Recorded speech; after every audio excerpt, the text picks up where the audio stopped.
All right, what's up, everyone? It's Oliver. Today, we're going to be doing another stream. And today, I'm going to be talking about some interesting stats that I found about income distributions in Toronto, in my city. And I thought it was really interesting because it kind of shows how Toronto is this interesting place where you have a lot of people making a lot of money, but at the same time, your median or average income is not quite that high. So I just thought it would be kind of interesting to talk about and discuss, and that's what we're going to do today. So let's move on over to the monitor 2. So it started from this post, which was a while ago. It was 3 years ago now. This guy was asking, like, what's the income distribution, yada yada, like, what's it like in Toronto? This guy forwarded that link, which I believe was either this chart, which is really fun to look at, or this chart. Let me pull up something that I made. Not that, this. So this does a much better job of showing what I want to get across here. And this is basically that chart, but graphed. So let me go back, just let me explain kind of the lower level details. Pretty much, if we look at this, so this is the full year full-time workers. So this is excluding distribution of employment by sex and work activity. It does not include like people that are unemployed. So this is skewed a little bit because the unemployment in Toronto is actually like quite high. It's 8.7% as of June 2025, which, okay, down 0.1%, which is below the peak of 6.4% from 2020, but above the long-term average. So unemployment has gone up. However, we can also look at this chart, which shows that of the people that are employed, how much money are they making? And this is for households, I believe. It says individuals. Distribution of employment income by individuals. Interesting. Okay. For some reason, my understanding was that this was households, but I'll take it at what the title says and say that it's individuals. So, interestingly, if you look at the average income, it has sort of trended up or flat from 2021, but the median income has actually gone down. So this kind of tracks with a lot of trends that people have been talking about and that we've been seeing, whether it's in the US or in Canada, about how people are not making a lot of money. Some people are, okay, let me rephrase that. So people at the top are reaping in a ton of benefits. Their incomes have gone higher and higher. Assets have grown a lot. A lot of this money that was printed in the economy just went straight into assets for people that already had a lot of assets and a lot of money. And for those who didn't, things got worse. Employment situations got worse. And they didn't, I guess, benefit as much from the asset price inflation as those people who owned assets. And this shows up in the income because there is also on this chart this little line here in brackets which says including losses.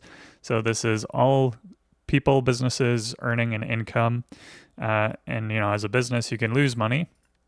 So this could be a business that was thriving a lot, and then, one year they lose a ton of money and their income is below 5,000. So for example, like for me, last year I was, I was working in real estate and I made $30,000 like top line or something.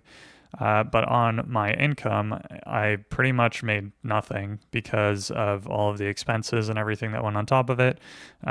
So that would probably be where I would show up. Anyway, point is,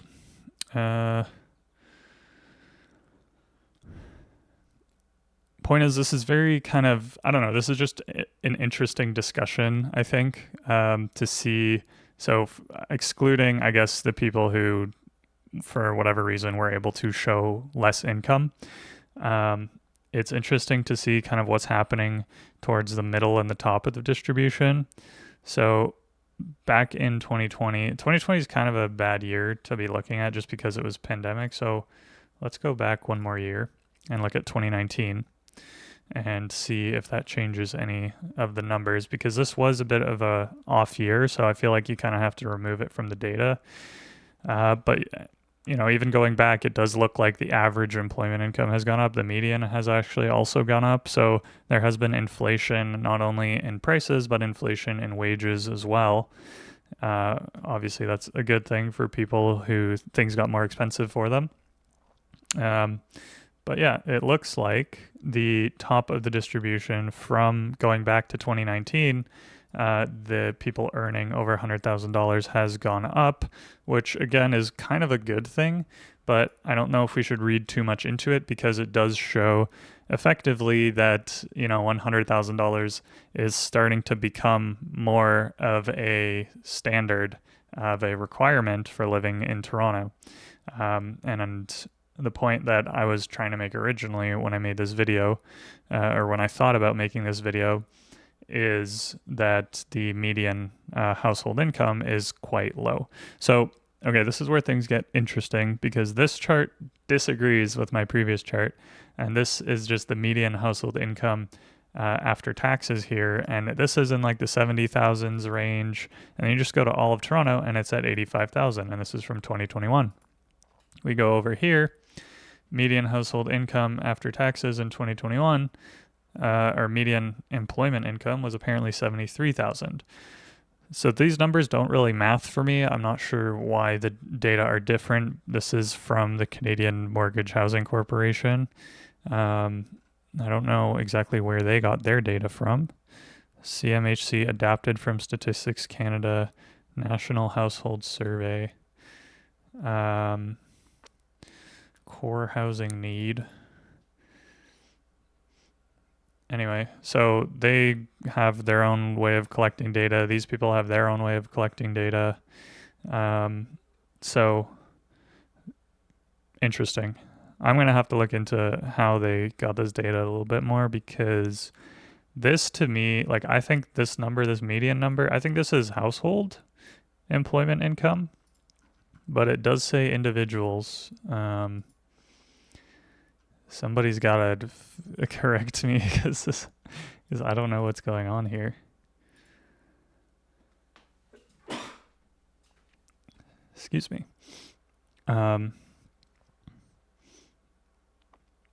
Let me see. Maybe let's just do some quick Googling. Nice thing about streaming is I can edit this later and make it into a nice video.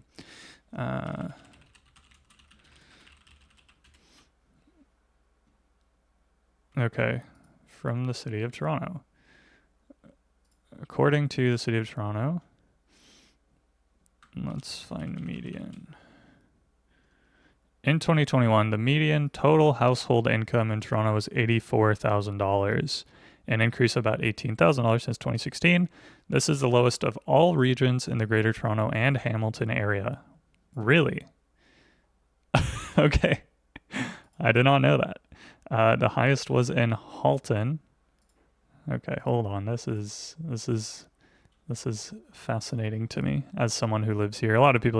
This is only going to be relevant to some people, but interestingly, Toronto has the lowest median household income of anything in the Greater Toronto and Hamilton area. The highest was Halton, which is where Oakville is, which is like known to be a pretty wealthy region. The total median household income was also $84,000 for Canada and $91,000 for Ontario.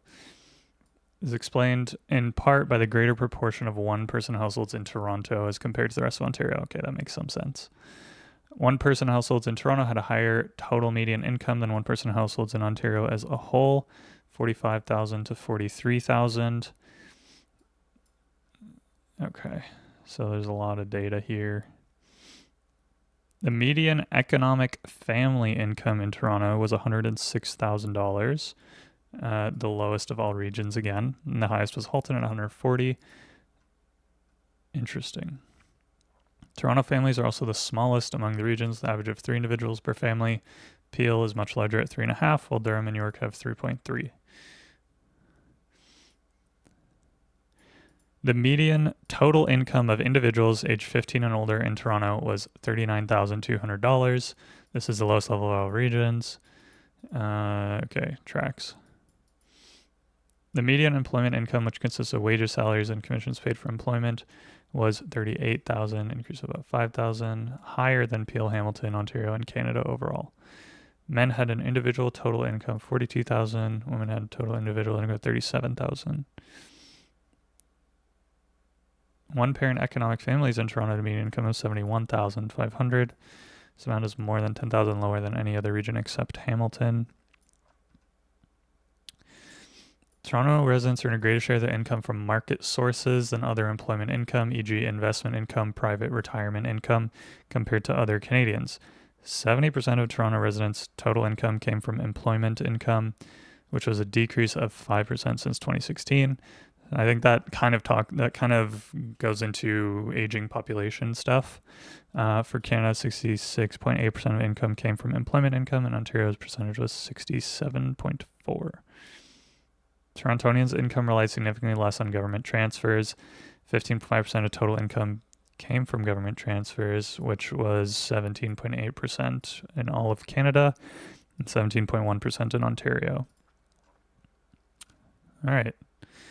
Prevalence of low income. The threshold for LEMAT in 2020 was 26,500 for one person, 37,400 for two person, 50,000 for four person.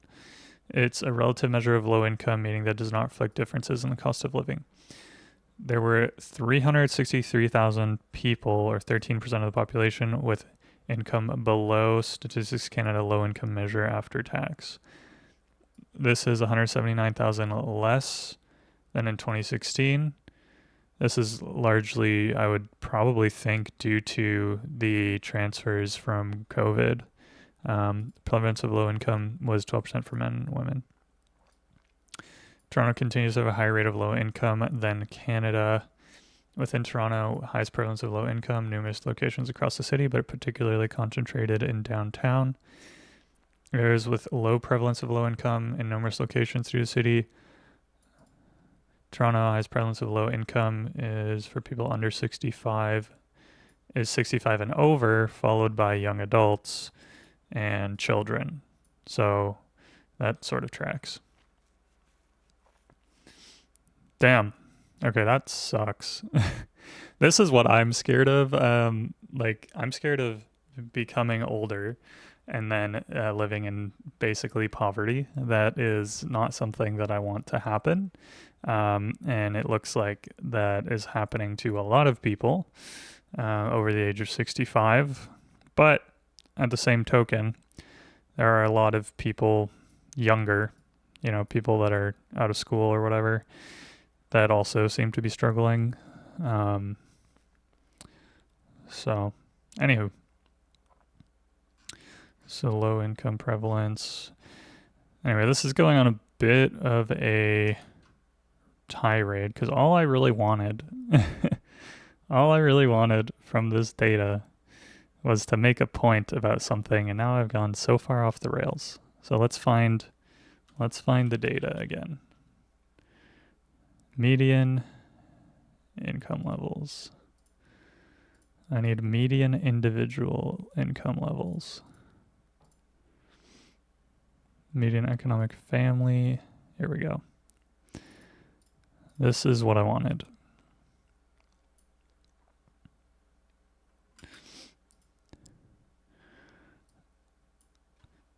Okay, so I don't really know what ended up happening with this Statistics Canada stuff. I feel more willing to kind of trust the data that Toronto itself has collected because it's, the city where all these people live. So I don't know, maybe it has better information than Statistics Canada, fewer estimates or something like that. Anyway, what I want to point out is that the median total income of individuals aged 15 and older in Toronto is $39,200 as of 2021. and somewhere probably just over $40,000 now. And I recently made a video where I broke down all of the money that I was spending to live in this apartment where I am like paying for half of it. So because I'm paying like $1,200 for rent and I'm paying like $650 a month to be educated, to get educated, and then you tack on all these other expenses. I used to have a car, which was another like $500-$600 a month. I no longer have a car because it was just becoming too much. At the end of the year, I'm spending somewhere around $30,000 to $35,000 just to exist, just to one day earn a better income. And it's crazy that the median, so like half of all the people in the city, are making less than $40,000 a year. And I'm like scraping by paying half of an apartment. So if, as this data says, there's a greater percentage of people in Toronto that are single households, like single households that are like one person, and the median is so low and the rents are so high, it's going to suck for a lot of people. Like there's going to be a ton of people who are spending more than 50% of their income on rent, and I'm sure I can find that data for you too. Like I think it's in the 40%, it's like percent of renter households in Toronto are spending more than 50% of their income on rent.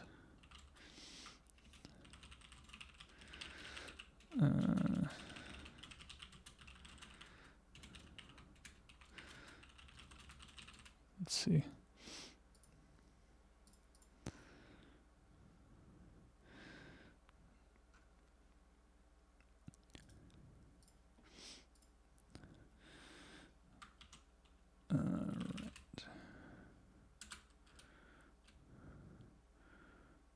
Cost to income. Okay, so let's take a look at this. So 18% of all households in Toronto are spending more than 50% of their income on housing costs. 23% of renter households and 12% of owner households are spending more than 50% of their income on housing costs.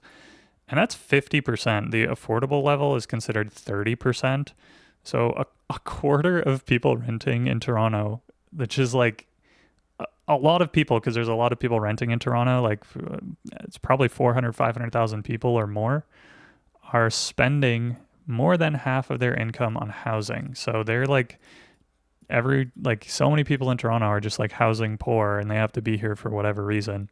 And this is, I don't know exactly what year this is from. This is from 2021. Seems like a lot of the data I'm getting is from 2021. That's when the housing market was kind of going crazy. So a lot of, I guess a lot of research was being done around that time. And most renters are in unaffordable housing compared to owners as well. 27% of owners compared to 47% of renters. So almost half. This is the number that I was thinking of. 47% of renters are in what is considered like unaffordable housing. So they're paying more than 30% of their total before tax income on housing costs, which is crazy. That's so many people. That's so many people. Like, how many renter households in Toronto? Approximately 48% of households are renters, which translates to 557,000 households based on 2021 census. So of that, and these are households, and there's obviously people living in those households. So the total number of households is 1.1 million. And what's the population of Toronto? 3 million. Goddamn, so that's 3 people per household. So if it's 3 people per household, and we're doing this math real quick. So this many households are renting.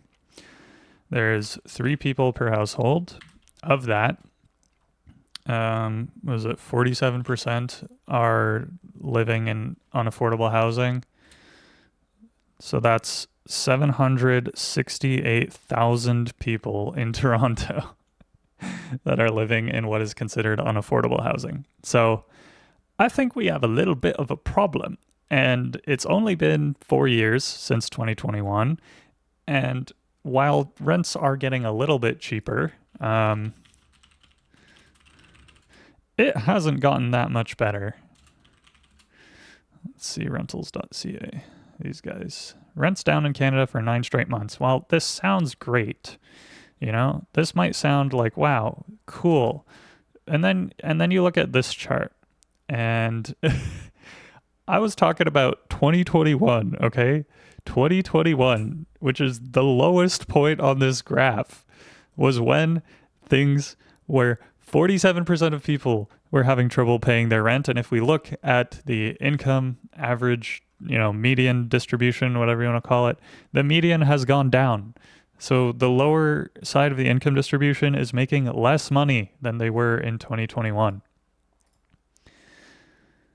So rents have, on the whole, in the last 4 years, gone up. People are making less money. And that means to me that this number of 750,000 people that are living in unaffordable housing is probably higher than it was, which is it's impossible for me to fathom that a third of the population of Toronto is like not making that much money. Like I went to school and school told me that I would be making $100,000 a year as soon as I graduated. I'm not kidding. That was in their slideshow. That was in their PowerPoint. And this is a different video that I wanted to make a topic, or like I wanted to make a video about. And that's about like in Canada, in Toronto, we're not the US. We have more social supports. We have universal health care. We have a lot of things that are different from the US. We also don't have the level of innovation, income, and global dominance that the US has. So that means that our incomes are lower than the US. Even just like on a dollar to dollar basis, our incomes are lower than they are in the US. And the reason that I'm saying this is because back in university, the university is trying to sell it and sell themselves as much as they possibly can and say, hey, you're doing a great thing by being here. And, if you take the average of the class, we did a survey and the average starting salary was $105,000 or $110,000 or whatever it was at the time. And so you should stay here and like finish your education and you too can have this great life. But there is no way. Like, I don't know when they took that survey. I don't know how they collected those numbers. I don't know. Maybe there's just like a couple of people, maybe like 10% of the class moved to the US and then 10%, and then half of those people had a really high starting salary at some US tech company. And then they included bonuses and stock options. And then you did the currency conversion on top of that. That would pull up the average a lot and it feasibly could get you there. I just don't feel like that is a very realistic representation of what was going on, what's going on there. And I just wanted to point that out because I don't feel that it's right to make claims like that when you have to effectively leave the country in order to achieve that. And there's nothing wrong with that. Like people like moving to the U.S. There were times that I've considered it. But my point is, it's crazy. Like I think trying to sell like 18-year-olds or whatever on that is just an insane thing to do, and it doesn't feel right to me. So that's where I found this, and I was like, okay, so how much money are people actually making, and what can we see? So let's do Toronto, Ontario. No, I want to just do Toronto, the city. Yeah. So this was interesting as well to look at. So this is from the 2021 census, which is 2019 to 2020 income levels. And I think this is a much better kind of this shows you like where can you actually see these really high incomes, and like what is considered doing really well in the city of Toronto. Like, who are the people that are like the top 1% of the 1%? Who's in the 99th percentile, and how does that compare to the average? And who's in the 98th percentile, and how does that compare to the average? So let's say you go to university. They tell you, you can make $100,000 out of school, okay? You're probably done your degree, 21, 22, 23 years old, and you're getting your first job. Maybe you get your first job at 24. You're still in this age bracket here. The 99th percentile income at this age is $73,000. So if you get offered out of university in Toronto, in Canada, probably, like, let's change this to Canada. No, let's change this to Ontario. And let's see. Yeah, it's about the same. It's $60,000, $69,000, $70,000. So if you get offered anywhere in Ontario, $70,000 as your starting salary, as soon as you graduate university, you are in the top 1% of income earners for that bracket.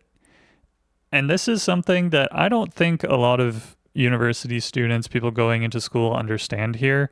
Like, yes, our university degrees are cheaper, but I know multiple people from their undergraduate degree who graduated with $20,000, $30,000, $40,000 of student debt.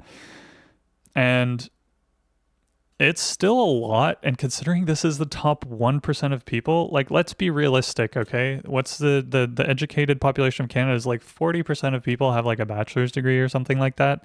So we have to go to, let's just call it the 75th percentile.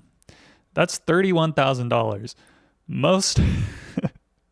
Most people in this age group, okay, regardless of education, whatever, are going to be working at like Starbucks or McDonald's or in the service industry. And you can be in the top quarter of people earning income. You can be in the top quarter of income earners in Ontario making $31,000 at this age. Okay, but let's just call that a bit of an outlier because, 20 to 24, most of these people will still be in school. It's about 50-50. So fine, okay, half of people aren't working at all, half of people are. Maybe this 75th percentile number, by the time people get to 25 to 30, that should double. So let's see, did it double? Not really. It went up about 60%, let's call 160%, like 1.6 times. So maybe 1.75 times, whatever. So again, between the ages of 25 to 30, 29 in Toronto, the top quarter of income earners, there's so many people with degrees, okay? Like, how many, I know this isn't a fair comparison because some degrees are better than others, yada, yada, yada, but this blows my mind, like how, I guess, fragmented the economy is. The top quarter is $50,000. For those 1% of people who were offered $70,000 when they graduated, congratulations, because by the time you're in this age bracket, it's very likely and very possible that you'll be making $100,000. Congratulations, you won the lottery. Even top 2%, you're making $92,000. Top 3%, you're making $85,000. So let's say there's about, call it 5% of people that graduated university by this time that they get to this bracket. They're making more than enough to live off of. They're making enough to have an apartment in Toronto. They're making enough to save a lot of money, potentially buy a house in a couple of years. But everyone else, okay, let's call it 10% of people. Everyone below that threshold, like 25, this, like $50,000, that's enough to save a little bit. living in Toronto, living in most of Ontario, to be quite honest. But you're not going to be going very far with that amount of income. So let's say about 25% of people, by the time that they're in this age bracket, are earning more than enough or enough to get by. It obviously depends like how much money you're spending and all this stuff. But it's so crazy to me that like so many people are educated in this country and this is like the incomes that we have to deal with, and the average is $40,000. And the average like gets a little bit better as you go up. So the next age group, like this is 30 to 34. This is like the argument that people make. Like this is when everyone matures. This is when people actually really start kicking out their careers. Something happens in human psychology when you turn 30, I guess. Or like a lot of people actually start their careers in this 25 bracket. Maybe they're making 50,000 or 40,000 or whatever. They're sitting at the average and then they work their way up. And by the time they're 34, you can be maybe in the top 5% or something. But it's still crazy to me because, clearly this chart shows like people that like the top of the top income earners are like 50 to 54-year-olds. That is when your income earning really explodes. And that's like all this career progression, all this time in the trenches. I guess you like learn, and then you really start raking it in. And even here, like the top 25% of people, like anytime after the age of 35, like all of these people in the top 25%, like you can get by just fine.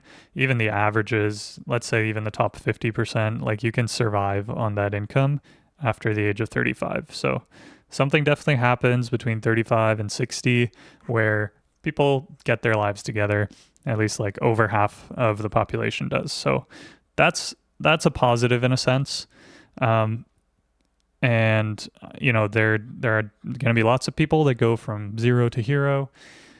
It's just still crazy to me, man. It's just I don't think I'll be able to get over this. It's still crazy to me that like you can advertise that a starting salary for people when they get out of school is anywhere near the ballpark of $70,000 to $100,000. And this just goes for like engineering degrees. Like if I'm a student, okay, I'm gonna look something up. Like, what is the starting salary for a software engineer in Canada? Okay, this it says $70,000 to $90,000, and sure, maybe within that like 1% range because these are averages, there are going to be some people making that. Okay, this one, again, $68,000 to $83,000, fine. Like, okay, make upwards of $100,000. No, you can't. Maybe like the top 0.01% of the top 1% can do that.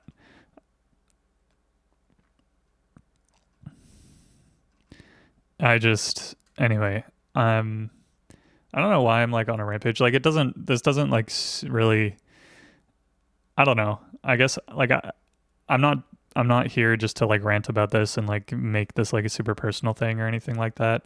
Like it just is what it is. Like I'm just looking at statistics. And maybe I'm not seeing the full picture, but what I'm seeing is that housing is getting more expensive.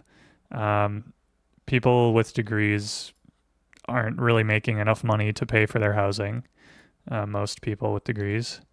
A third of people in Toronto are stretched on their housing budget. And inflation is high, cost of housing is high, unemployment's getting higher. It's a bleak picture is all I'm trying to say, and not to discourage or disappoint or make anyone feel bad. But I just thought this was super interesting.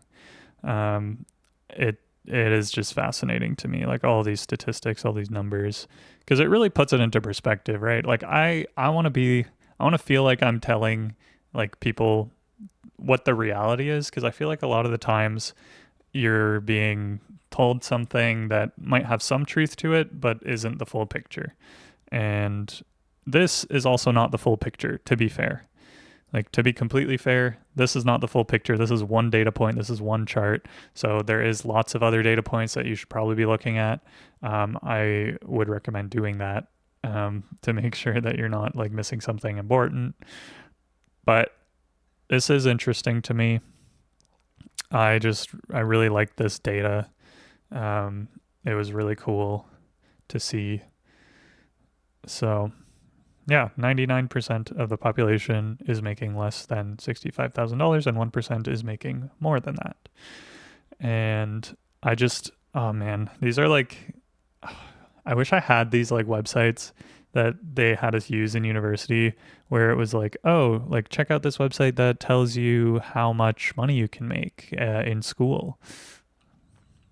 I just can't remember what they were called. Like, let's see, university degree selection quiz tool. Canada.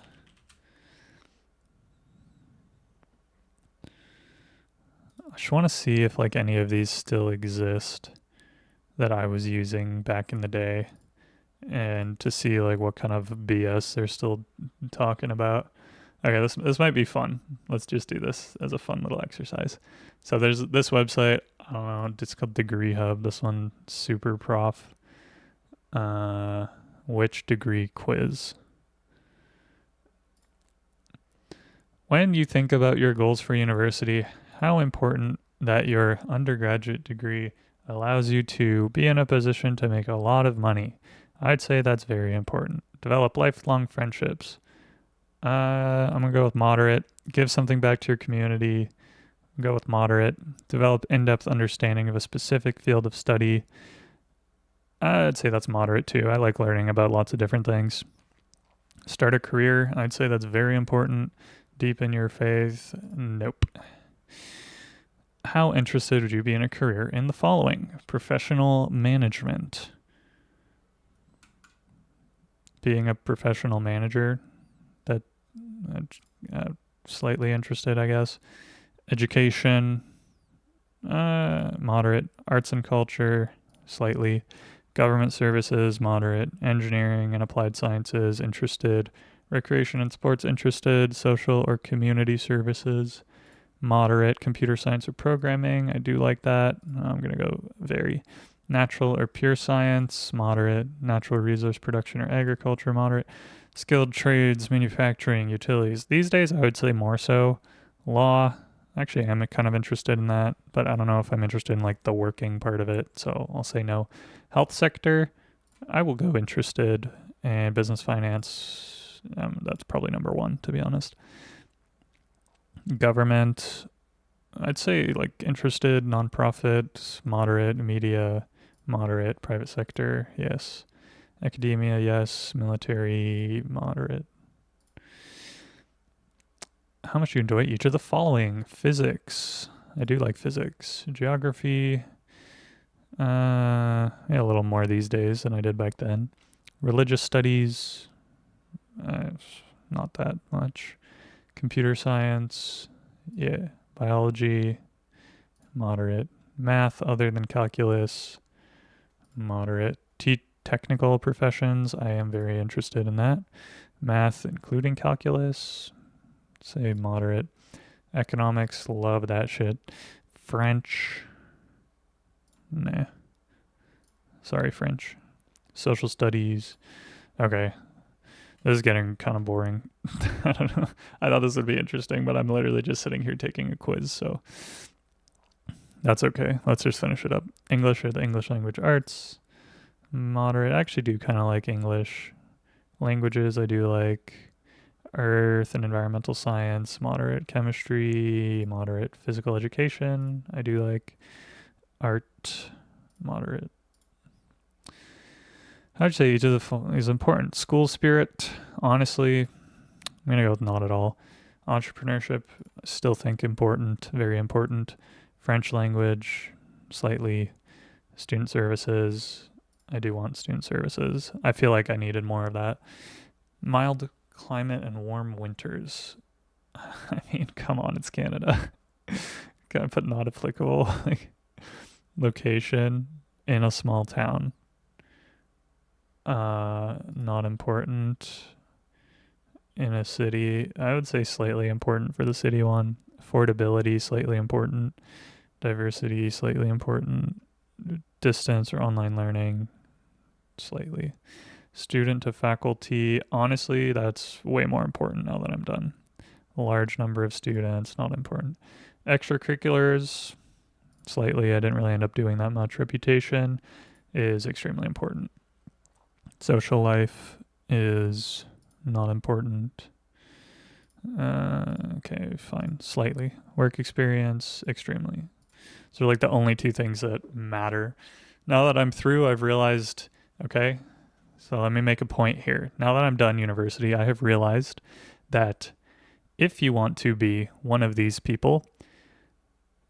humans are prejudiced in a way, like maybe prejudice isn't the right word, but um, there are, and this is known, there are certain schools that certain employers will hire from, and they'll hire a lot from those schools and almost none from other schools. When it comes to certain fields, I'm thinking specifically business, investment banking, and that kind of thing. And those schools tend to be Queens, Western, and U of T for that field. So it does matter. I hate to say it, but it does matter. Um, like, however much I believe that sometimes it's better to be like, smarter in like a less prestigious school. And there is an argument to be made that like being at the bottom of a not so as a, the being at the bottom of a very prestigious school will not help you at all. When you could be at the top of a not so prestigious school. Anyway, my point is these surface level things that I tried to not care about very much when I was choosing a school, they do matter. And it sucks that it's like that. And it really shouldn't be, but it just is. People like to take shortcuts. And if the shortcut is you went to this school, not this one, people will take that shortcut because it's just an easy thing for them to do. It's something they're familiar with. A lot of people that go to work at a particular institution went to a particular school and they're familiar with it. And that familiarity breeds more familiarity. And anyway, and whatever, the relationship's already there, yada, yada, yada. So this stuff does matter. And you should, if you're like super set on doing one thing, don't go to any other school unless it's like the one that you want to go to, or unless you're like just you have some insane amount of self-belief. First year orientation. And it's unfortunate that I have like come to that conclusion at the end of the day, because there is still a lot of people out there that will become really great from just like your average school, will become super entrepreneurial, will do like a cool startup, or will find their way into some of these like these huge institutions that are hard to get into. So, there are opportunities out there, but if you're trying to do something very specific and very niche and very cliquey, then you do need to go to a place that encourages that culture. First year orientation, moderate, not really interested. Student government, slightly. Political rallies, slightly. Campus publications, I don't really care. Varsity sports, don't really care. Extracurricular, academic groups, yeah. Advocacy or social justice, nightlife, honestly, not really a nightlife person if you couldn't tell. NGOs or charities, intramurals, honestly, very interested. Fraternities or sororities, business, investing clubs, study abroad. I kind of wish I did that. Art, music, or theater performances. Cool. Where are you currently attending? I guess high school. When do you apply? Let's just say next year. How would you describe your grades? A. Male. What is it? Doesn't. Okay. Why are we doing this? I mean, no, I don't want your emails.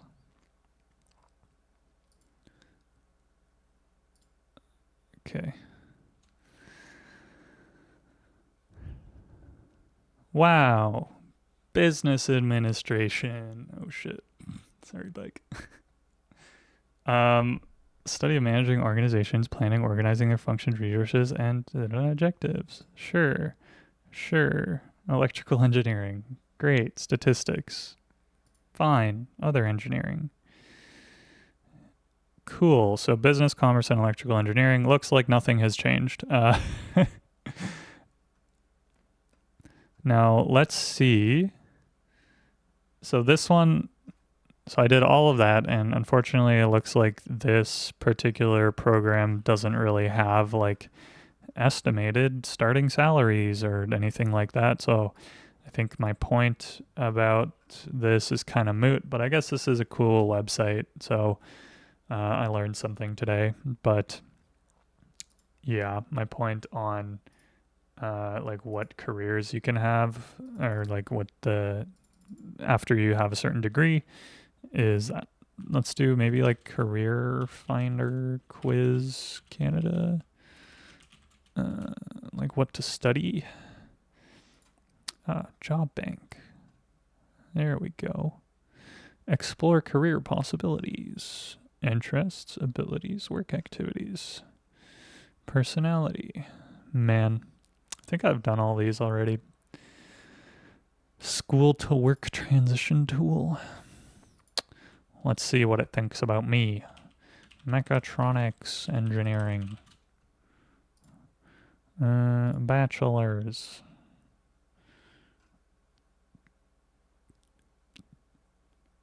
What jobs do graduates have? What is this? Oh, this is like the code. 13% are mechanical engineers. 13% are software engineers.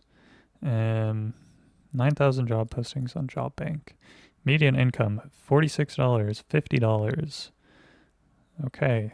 So more electronics and software developers and programmers. Let's see.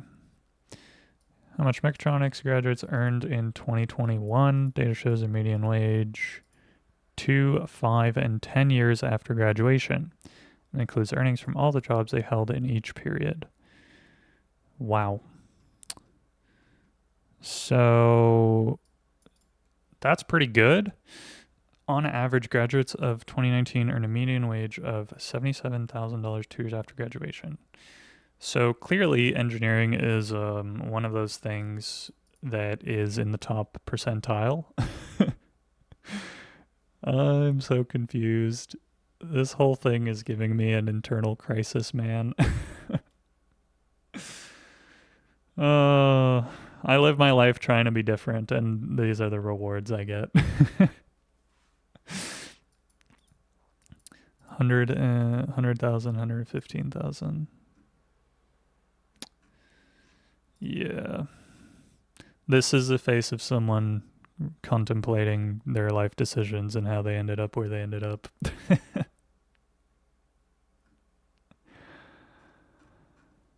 Oh. All right.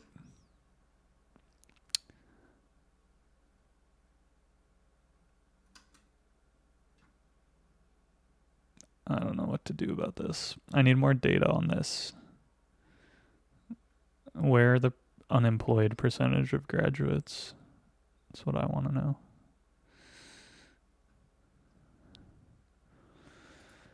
Well, that was fun.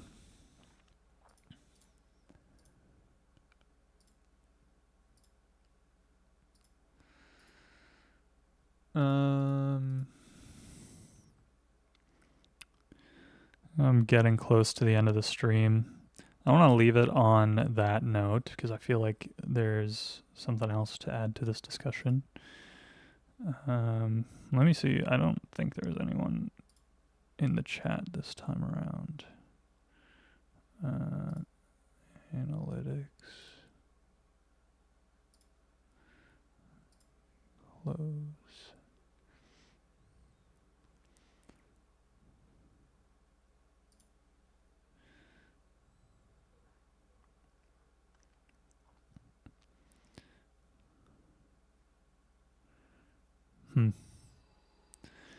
All right, well, let me try to make like a conclusion to this video or something. Damn, it's getting kind of hot in here. I need to get out of here.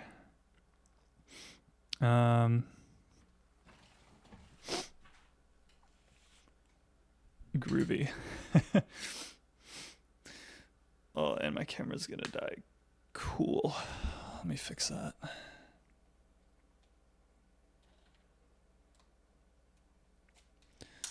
One second. I am still here, I promise.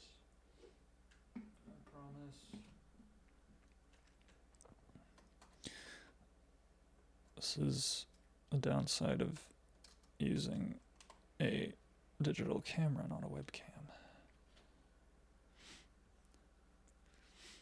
There we go. And if it's out of focus, as usual. All right. So what can we learn from all this information? Well, there was kind of is a bit of a chaotic explanation, but I think what we can learn is that we can do a lot better. Like there are so many people that like need help.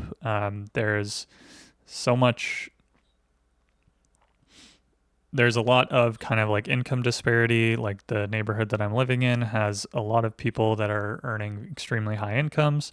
And there are lots of other areas in the city, as proven by these stats, where people are earning very low incomes.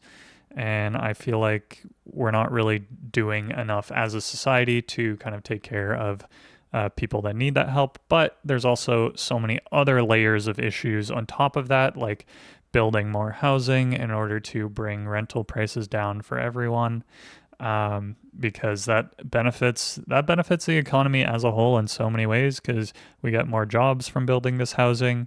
If we get rid of some of the barriers in the way of doing so, and it becomes easier to build housing, more housing will get built.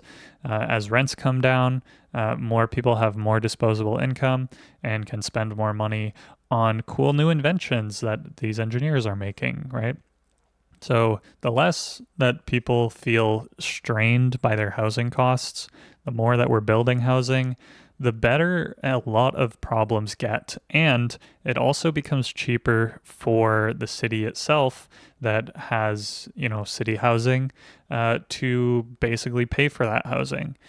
Because if the average rents are lower, then maybe they can afford to purchase certain buildings where the rents are lower, and then it doesn't cost the taxpayer as much to help the people that are lower income. So I think it's beneficial on many layers, specifically building more housing and getting housing expenses to a more reasonable level. I don't really have a problem with like housing expenses being flat or like going up a little bit every year, as long as wages and incomes and building are outpacing that. I think that would solve like a lot of problems. A lot of problems come back to housing. So that's kind of my 2 cents on this topic. Hopefully you guys found it interesting. If you did, like and subscribe, and I'll see you in the next video. All right.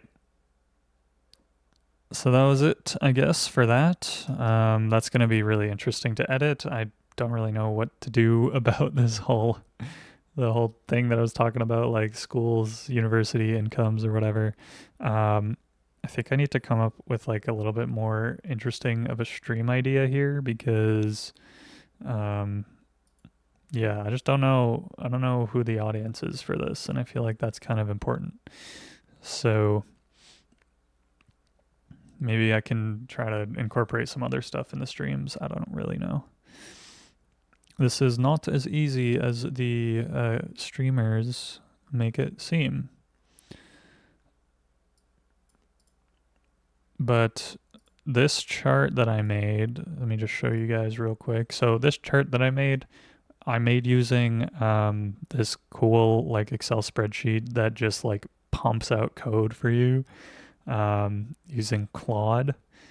It's pretty awesome. They did sponsor me once, quadratic.ai. Just going to shout them out again at the end of the stream here because this took me like 2 minutes to make and it looks pretty professional. So I'm just shocked as to how easy this type of thing has become. So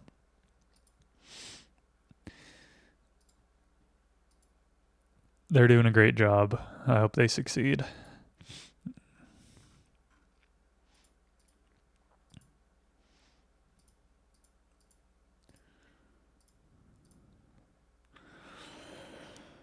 I think I need to get some music going. Let me see what I can do about putting together like a music playlist.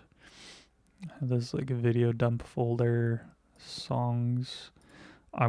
So I did have like a bunch of Nintendo music that I could play in the background. My desktop audio is on. So if I just run it, let me bring it down. It needs to be like at least like negative 20 decibels probably. Let me just run it. So that's pretty loud in my ears. Let's go like minus 30.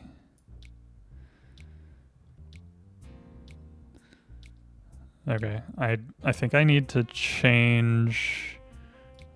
Yeah, that's okay. Now it's too quiet. This is gonna be fun to watch back after. So this song. This is so loud in my ears, bro. Okay, let me turn that down. That's better. Okay. So this song is the Pirate Town theme from Pokemon Colosseum, which is kind of funny because that was like the last thing that I had on stream. But I did want also, so I'm gonna look up just some music. I found this really great website for music. Yeah, this one. So we're just gonna start grabbing some music because I really liked like I want Pallet Town. I want the Pallet Town song.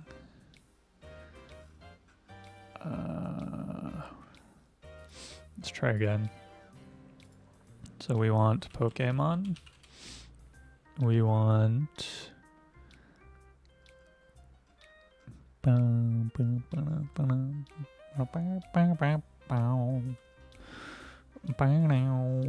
want like Pokemon Leaf Green. Fire Red and Leaf Green soundtrack. Yeah. This is a game I used to play. Alright, hold on, let's pause. Let's just grab Pallet Town for a sec. Yeah,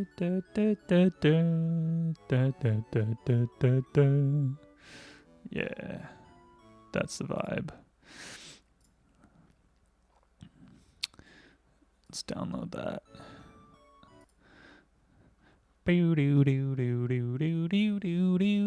Where's the download? There it is. Boop, boop, boop, boop.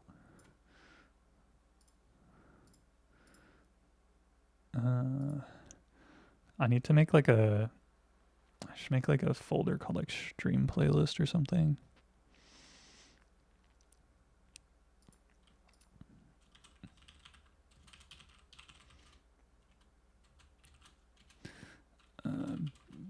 BG music.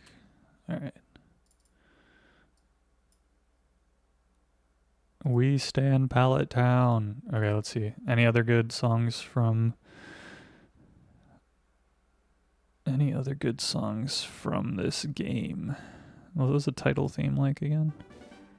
Oh yeah. Let's skip that one. Hold on.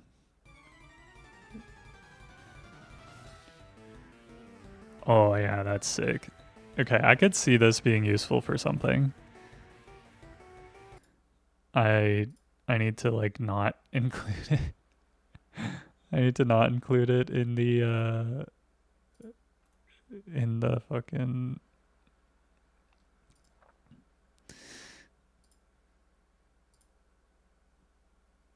I need to not include this in the playlist, but this is just like kind of a cool different song. This is I don't even know. Like what could I label that? What could I label that? What do you label something like this?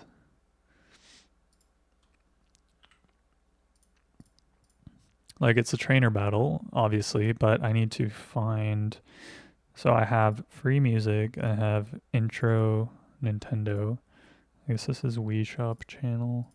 All right, I want to keep that there so that I know what that is. And I can have like stream playlist. I guess I could like choose each song individually, which would get kind of annoying, especially when I like run out of song. But I guess it's not the worst situation ever. Okay, let's do that then. I'll just keep it all in one big playlist and then like choose the music as I see fit. Yeah, this is sick. Oh wait, can I sort it by album? Oh, that's awesome. And you know what? I'm actually gonna copy this over here because we do want that. Let's get Wii Sports title. Let's go Wii Sports. All right. Let's see. What else do we got from here? What was like a great? I don't even know, dude. There's so many songs that are just like really good.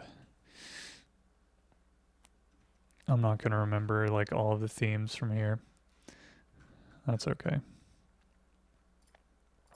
But lots and lots of great music from the old Nintendo days. Boo,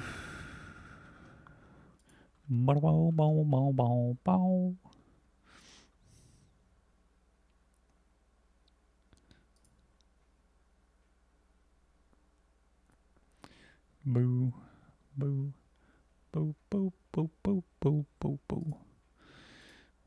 All right.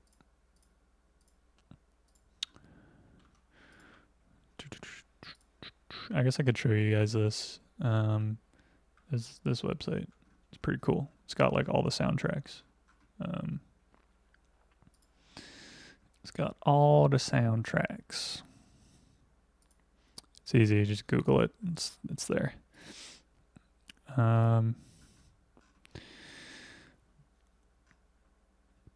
Let's see.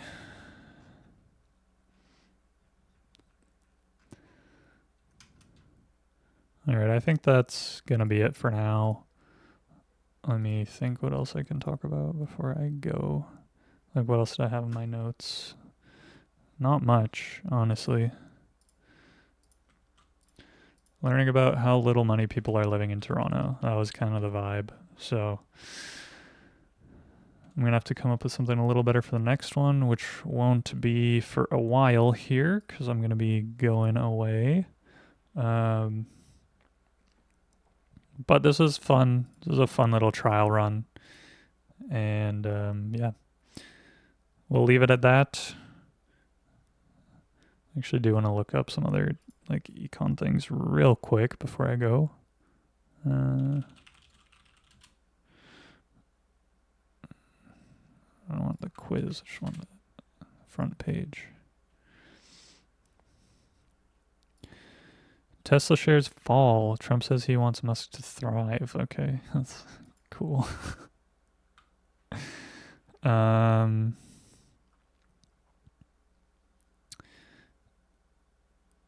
NVIDIA AI chips worth $1 billion smuggled to China. No surprise there.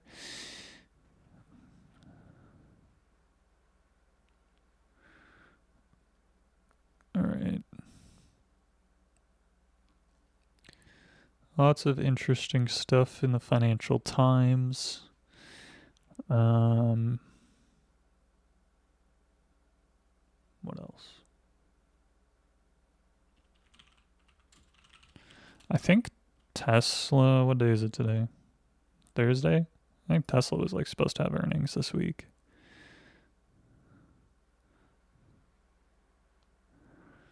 Good to know our grocery store profits are higher from last year. Up. Oh, good. Revenue rose. Well, I guess inflation is a thing too, but still. Food retail same-store sales rose 3.5%. Very cool. Canadian dollar is taking a little bit of a beating today. Curious as to why. Still doing quite good, all things considered. Let's see, US. The S&P is hitting all-time highs.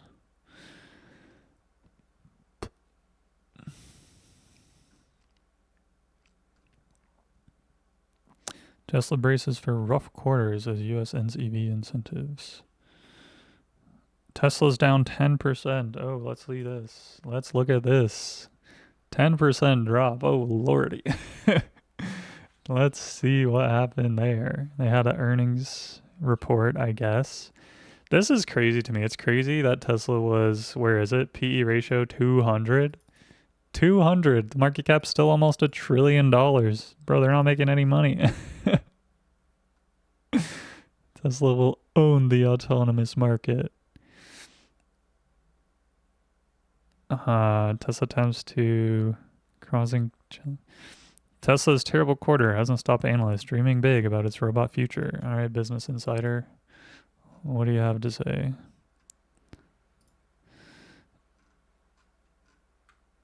Tesla's latest earnings were brutal.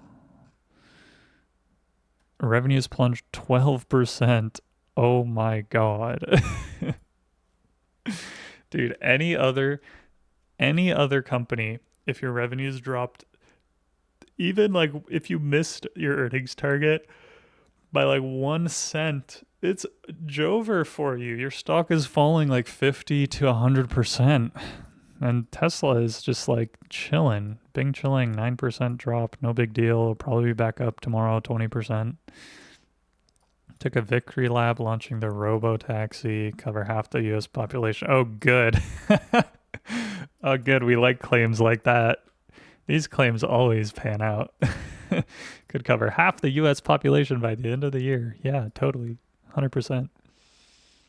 Tesla could face a few rough quarters. Oh, man. 45% of analysts retain a buy rating.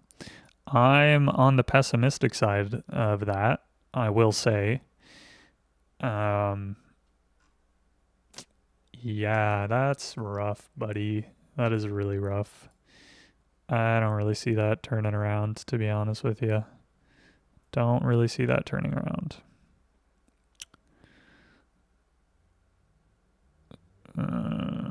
Canadian Federation of Independent Business is forecasting a recession. Wow, that's also so surprising. I almost got shocked by that.